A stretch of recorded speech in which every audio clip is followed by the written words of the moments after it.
I'm disappointed, but I mean, it's totally understandable. It's by far our biggest day of the year. Well, the 104th running of the Indianapolis 500 now set for August 23rd. It's a blow to race fans and business owners, but it wasn't unexpected. Good evening, everyone. I'm Phil Sanchez.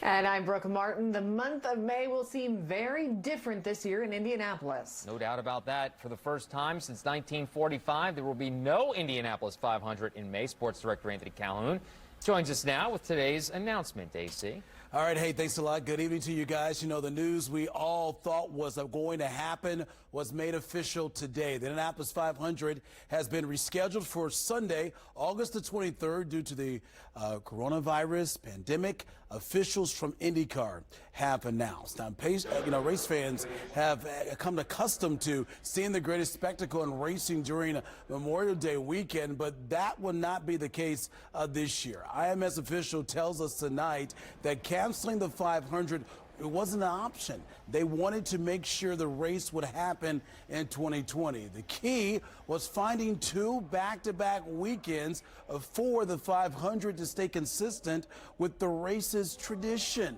So mid-August seemed to be the perfect fit for the situation.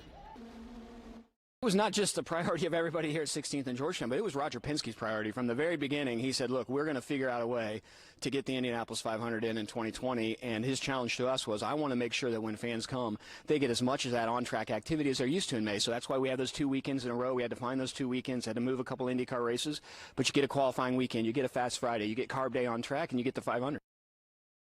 All right, so here's a look at the Indianapolis 500 schedule. And by the way, you may be wondering, what about that, that Indy Grand Prix race, the road race in the month of May? Well, that's going to take place now during the weekend of the July the 4th weekend with the Brickyard 400. So you got IndyCar and NASCAR doubleheader, if you will, that weekend of the July the 4th. As you see right there, the race once again taking place on August the 23rd. We had a chance to catch up with our racing analyst tonight, Tice Carlson, and he believes that the economy had a big role in this decision to move it from May to August. I think that the timing was important. They couldn't have waited till Easter.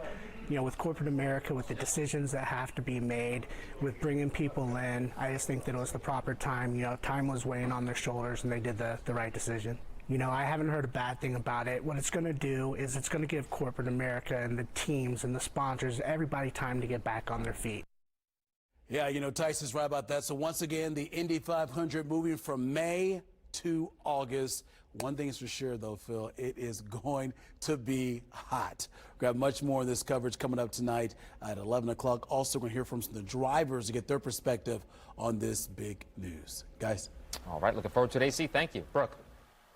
All right. Well, for some businesses in Speedway that depend on the greatest spectacle in racing, well, it's better late than never. Wish TV's Dan Klein joins us now live from Main Street, where some businesses are saying, you know, it's maybe good to have an extra 3 months to prepare. Yeah, around here, the month of May is bigger than Christmas, but for ledgers waiting and ready for that big cash infusion, they'll have to wait a few more months. The key turns in the lock at the main attraction. It's not open for the public, but owner Bill Norton is using this forced shutdown to fix, paint, and clean. The coronavirus, a problem here, but a possible bigger one on the horizon if the track down the street stays empty all year. Deeply concerned. Not panicky. That's because May means twice as much income here as any other month, including December, which is true for most along Main Street. Big deal for us. That is safe to say. That is not a low estimate. Not at all. Our sales are easily 4 times our sales any other time of the year, if not greater. So the news Thursday, the Indy 500 is still happening in 2020, even if it's on a 3-month delay. Very, very welcome. Though for many, it's not a surprise. I was not worried they would cancel it. I believe in Roger Penske after his purchase of the whole thing over here. He is a great businessman. He will make it happen. But on a day where it's carry-out only at restaurants and the streets are mostly bare, just the thought of wall-to-wall people and 90-minute wait times is tough to believe. But for those waiting, an extra 3 months seems like a very good thing. Gives us a little breathing room since we're closed down. And it's not just business owners celebrating either. Employees themselves count on the week and the month to help out the rest of the year. A lot of us make a lot of our money that weekend, and you know, you can have those slow months in the winter knowing that that time of year is coming around. But this year it's coming 3 months later. Even with 2 months notice, it's a huge change for fans who plan their calendar every year around the race. But Main Street doesn't seem to worry there will be a drop-off. I think they'll be here. I think they'll come. It's the Indianapolis 500. It is one of the biggest sporting events in the entire world. I don't have a concern for that. People will make it happen. It's that much fun. Joe Wrights tells me that anticipation is our favorite emotion. So just think, if it's like Christmas around here, you've got 150 days from now to get ready and anticipate Santa Claus coming to town. Reporting live in Speedway, Dan Klein, Wish TV News 8. That's a great way to look at it, Dan. All right, thanks so much. Meanwhile, city officials also breathing a sigh of relief about this move. Leaders with Visit Indy tell us they believe the race is worth hundreds of millions of dollars to the state's tourism industry every year. And with the postponed race still falling in the summer travel season between Memorial Day and Labor Day, they believe there is plenty of time for people to adjust. There's also plenty of time for them to adjust their marketing as well. We believe it's still as marketable during the summer months as it would be during Memorial Day, because there's so many rabid fans, so many race visitors that come in from all over the world each year. One big event already happening during that window of August is the State Fair. Chris Gall says, hey, that's a good thing. The more events the city has going on at once, the longer visitors will stay, and the two will complement each other. All right, race fans have never seen anything like this, but they really weren't surprised. News 8's Jenny Drasler was also in Speedway today and has more on how they're taking the news. Jenny? Yeah, Phil, fans obviously disappointed over this, but a lot of them were accepting of it. They knew that this was coming. A lot of fans told me today that this was the right move.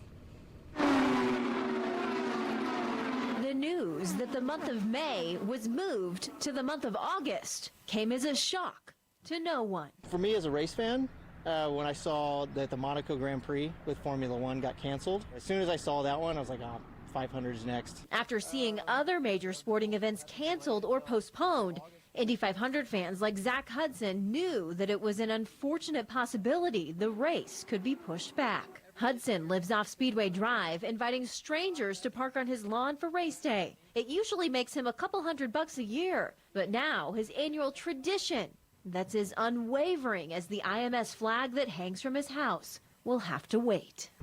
I'm disappointed, but I mean, it's totally understandable given the situation. I mean, you're going to bring in 300,000+ people on one space during this pandemic. It's understandable. The move to postpone comes because of concerns for the sheer number of people, upwards of 250,000, that would all come together in one place for the 500. I think this is for the best, because I think even if they did have it in May, it wouldn't be well attended. And this is the biggest sporting event in the world, and it needs to be as well attended as possible. The news even affecting those not from Indy, like Tyrone Hardnett from Florida, relieved that safety was top of mind at Indianapolis Motor Speedway. That's amazing. I mean, this coronavirus is having an impact everywhere and on everything, and I guess that's just next in line. But if there's one thing race fans were sure of, their love of the 500 won't change, no matter when it takes place. I think Penske will do a good job whenever it happens. It's a shame it can't be in May, but it'll still be a good thing. Now, some race fans told me that if this decision would have made, say 3 to 4 weeks ago, we could have seen a lot different reaction here. But fans telling me that the mood, the mentality has shifted in the last week or so over this. The fans realize just how serious the situation is, and they're applauding IMS tonight for what they say was, again, the right thing to do. Live from Indianapolis Motor Speedway, Jenny Drasler, Wish TV News 8. Yeah, they made the right call, Jenny. Thank you very much.